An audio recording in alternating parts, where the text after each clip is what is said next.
Good afternoon students, fourth semester students.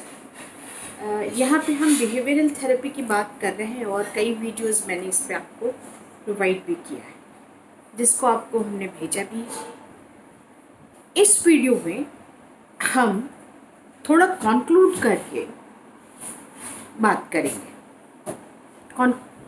एक compact वे में। मैंने आपसे पहले वीडियो में कहा कि behaviour therapy is the umbrella of different therapies.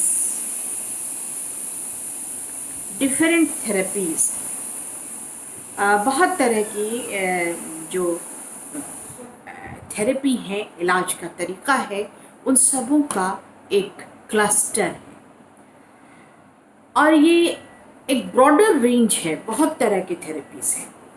इसमें क्लासिकल कंडीशनिंग, इसमें operant conditioning and cognitive behaviour therapy, तीनों को मिला करके इस बिहेवियर थेरेपी के अंदर रखा गया है। और इसका जो मुख्य उद्देश्य होता है वो ये है, मालएडिक्टिव बिहेवियर्स जो हम सीख लेते हैं। Learning, all behaviours are learned, ये मैं बार बार अपने हर वीडियो में कहती हूँ। And learn behaviour can be changed. तो इसमें मैं आपसे ये कहना चाहती हूँ कि माल एडेप्टिव बिहेवियर्स को, जो अडेप्टेशन के लिए हमने कुछ ऐसे during the process of adaptation कुछ ऐसे व्यवहार सीख लिए हैं जो किसी भी मनुष्य ने, जो कि उसके सोशल नॉर्म्स, उसके फिजिकल एडजस्टमेंट एंड उसके साइकोलॉजिकल एडजस्टमेंट को हार्म पहुंचा रहे हैं, वो सोशली उसको डिफेमेशन की तरफ ले जा रहे हैं, उन सबों का हम इलाज करते हैं, उनको चेंज करने का प्रयास करते हैं। और उसकी जगह पर जो गुड बिहेवियर है, जो अप्रूव्ड बिहेवियर है, सोशली अप्रूव्ड बिहेवियर है, और जो उसको हम इंसर्ट करते हैं, इनकलकेट करते हैं। तो इसमें आपको मैंने पहले ही कहा कि क्लासिकल कंडीशनिंग के टर्म्स भी लिए जाते हैं और अपरेंट कंडीशनिंग के टर्म्स भी लिए जाते, के जो स्टेप्स हैं उसको भी लिया जाता है। तो यहाँ पे आज हम आपसे यहाँ पर बात करेंगे और ये सब के सब लॉ ऑफ इफेक्ट पर बेस्ड है। लॉ ऑफ इफेक्ट यानी थॉर्नडाइक जिसने प्रभाव का नियम दिया, उसी पर बेस्ड है। इसमें ओल्डर लर्निंग को, जो लर्निंग की पहली परिभाषा मैंने आपको बताई कि लर्निंग क्या है, बहुत सारे लोगों ने अपनी परिभाषाएं दी। तो लर्निंग के संबंध में ये बात बिल्कुल स्पष्ट है कि हम न्यू बिहेवियर्स का एक्विजिशन करते हैं, ओल्डर बिहेवियर्स को छोड़ देते हैं, ओल्डर बिहेवियर्स में मॉडिफिकेशन लाते हैं। अगर बहुत बुरी तरह से हमने किसी चीज़ को, ऐसा है जो अब वो नहीं चलेगा, तो हम उसमें मॉडिफिकेशन भी करते हैं। जैसे आपको उदाहरण से हम समझाएं कि पहले हम लोग क्लासरूम में जाते थे और फिर क्लास कंडक्ट करते थे। ये कोई मैल बिहेवियर नहीं था, यहाँ पे हम एक उदाहरण दे रहे हैं। और अभी क्या है, हमने ओल्डर बिहेवियर का रिजेक्शन नहीं किया है, बल्कि मॉडिफिकेशन किया है। And that modification is the video type, the virtual classes, the Google Meet and Google classes and आपको मैं बताऊं जूम क्लासेस, डो क्लासेस, ये सारी चीज़ें हम लोग जिसको वेबएक्स का इस्तेमाल, डिफरेंट टाइप्स के टेक्नोलॉजिकल एडवांसमेंट का इस्तेमाल करके हम लोग कर रहे हैं। तो हमने क्या किया इसमें, it's a new type of, it's a learning, it's a type of learning कि हमने ओल्डर बिहेवियर को क्या किया, according to the requirement of environmental condition, according to the requirement of the society, हमने उसको वर्चुअल मोड में conflict किया, change किया, यानी मॉडिफिकेशन ऑफ ओल्डर बिहेवियर हमने किया, क्लासरूम टू वर्चुअल क्लासेस। और उसमें हम वीडियो भी डालते हैं ताकि आपके पास मटेरियल रहे और आप उसको पढ़ें। वैसे आप लोग कम पढ़ती हैं। चलिए, अब यहाँ पे हम लोग और लर्निंग में तीसरा जो पार्ट होता है वो एक्विजिशन ऑफ न्यू बिहेवियर है। एक्विजिशन ऑफ न्यू बिहेवियर, इसमें बहुत सारे लोग ऐसे भी हैं जो कभी भी हमने एक्विजिशन ऑफ न्यू बिहेवियर, हमने कभी भी बहुत सारे लोग क्या ऐसे टीचर्स जो आपके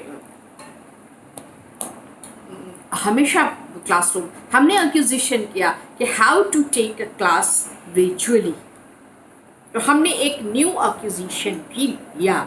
ये लर्निंग का पूरी तरह से एग्जाम्पल आपको पता है। हमने मॉडिफिकेशन ऑफ ओल्डर बिहेवियर लिया और एक्विजिशन ऑफ न्यू बिहेवियर भी किया। This is the type of learning, this is the definition of learning. और यहाँ पर अब हम करते हैं कि डेवलपमेंटल प्रोसेस में जो मैल बिहेवियर्स हमने सीख लिया है और कुछ गलत चीज़ें हमने सीख ली है, उसको बिहेवियर थेरेपी फिक्स करता है। मैल बिहेवियर को हटा के rejection of older behaviour and inculcate acquisition of new behaviour के द्वारा।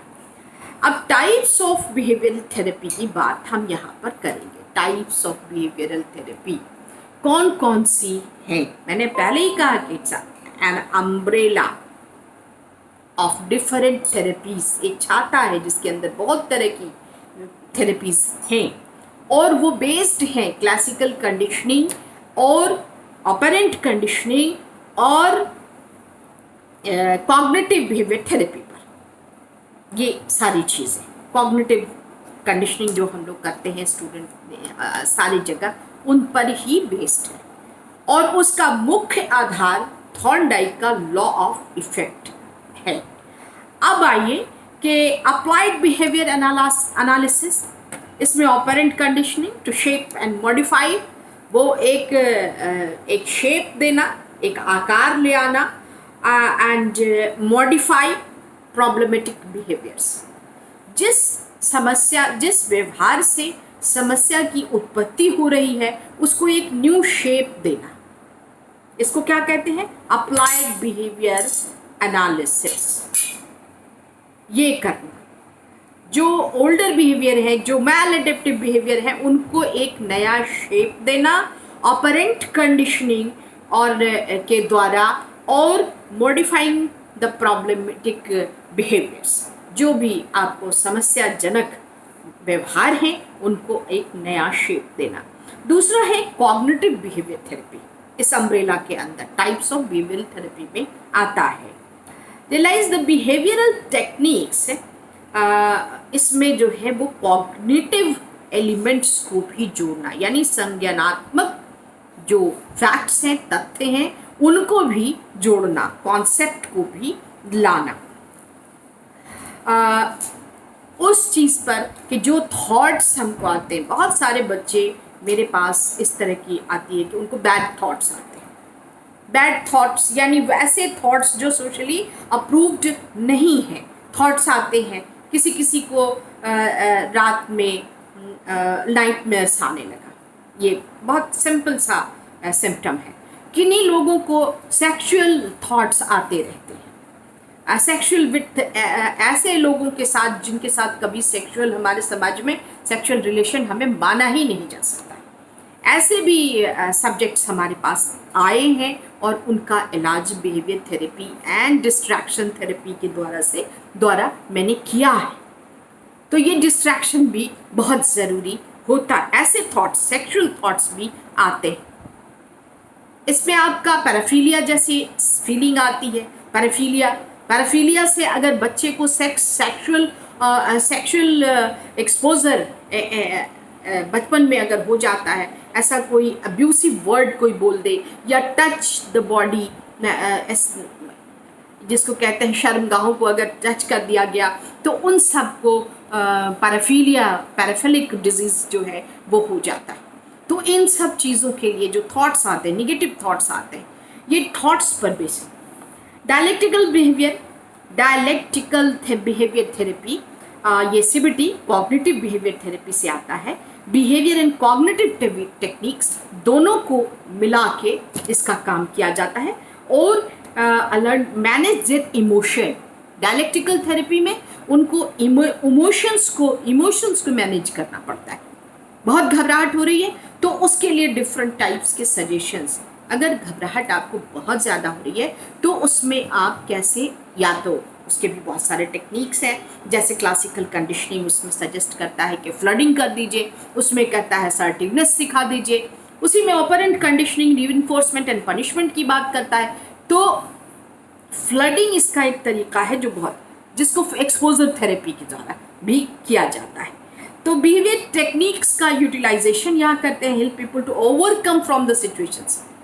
उसमें ओवरकम करना, कैसे आप उस सिचुएशन से बाहर निकल सकते हैं जो आपको बहुत ज़्यादा एंजाइटी प्रोवाइड करता है। तो ये चीज़ है। सोशल लर्निंग थ्योरी, इसको भी इस्तेमाल करते हैं, सोशली लर्न कराते हैं डिफरेंट सिचुएशन। देखिए, phobia, anxiety, depression, schizophrenia, there is a list of mental problems जिसको मैंने एक वीडियो में आपसे डिस्कस भी किया है, childhood disorders and psychosomatic disorders and there so many disorders, जिसको मैंने डिस्कस किया 2 वीडियोस में। तो इन सबों का इस्तेमाल जो है उसमें बिहेवियर थेरेपी के डिफरेंट पार्ट्स को किया जाता है। मिक्सचर भी बनाया जाता है, cognitive behaviour therapy and social behaviour therapy and behavioural therapy, उनके सारे स्टेप्स को मिक्स करके ये साइकियाट्रिस्ट या काउंसलर इस चीज़ को बनाते हैं कि विच थेरेपी, विच टाइप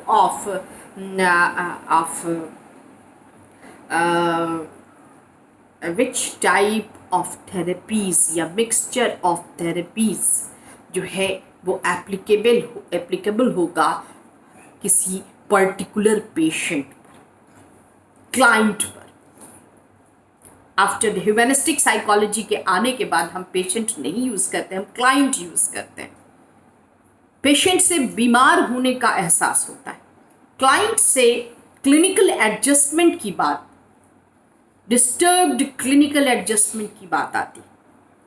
तो क्लाइंट को कौन सी थेरेपी या ग्रुप ऑफ थेरेपीज से हम फ़ायदा पहुंचा सकते हैं, ये एक काउंसलर या साइकियाट्रिस्ट या ट्रेन्ड काउंसलर्स जो हैं वो डिसाइड करते हैं। तो यहाँ पे मैं इस वीडियो में इतना ही, नेक्स्ट वीडियो आपको हम फिर से बात करेंगे। So bye students and this video.